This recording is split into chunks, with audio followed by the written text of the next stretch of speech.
Another phenomenon that occurs when a substance is heated or cooled is expansion or contraction. Most materials expand as they get hotter and contract as they cool down. For example, the alcohol or mercury in a thermometer expands and rises when heat is applied. This is due to an increase in kinetic energy, which causes the molecules to vibrate against one another more rapidly, thus increasing the average separation between them. When the heat is removed, the particles slow down and the liquid contracts. Different materials don't expand and contract at the same rate. For example, solids do not expand as much as gases or liquids when heated. In addition, different solids expand at different rates. Coiled metal strips are used to control thermostats. A mercury switch on top of the coil, which operates the furnace, is opened and closed by the movement of the coil as it expands and contracts with variations in temperature.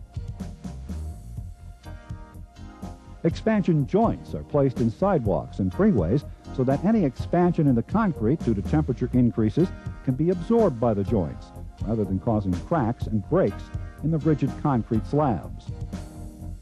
Expansion joints are also placed in bridges to allow for the expansion of the steel and concrete of which they are made. We feel these joints in the rhythmic bumps we often experience driving down concrete freeways or across bridges. One exception to the rules of expansion and contraction is water. Water actually expands as it gets colder. This is due to the unique crystalline structure that develops as water freezes. This structural change forces water molecules apart.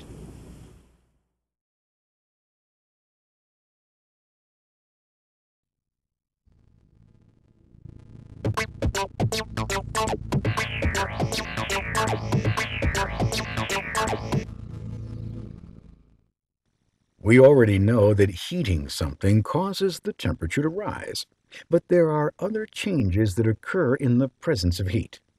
When most objects are heated, they expand or get bigger, and when they are cooled, they contract or get smaller. Here is a demonstration of that principle. The metal ball fits easily through the ring. Now the ball is heated for a few minutes. When we try to pull the ball through the ring after heating, it doesn't want to cooperate. If we cool the ball in this water, it contracts and is easily pulled through the ring. You may have noticed that on bridges there is a metal grid at different key points. These gaps are called expansion joints, and they allow for expansion and contraction of the bridge during the summer and winter. Maybe you have noticed that the wires between telephone poles are not pulled tight, but sag. Well, now you know why. The wires must be able to expand or contract depending on the weather.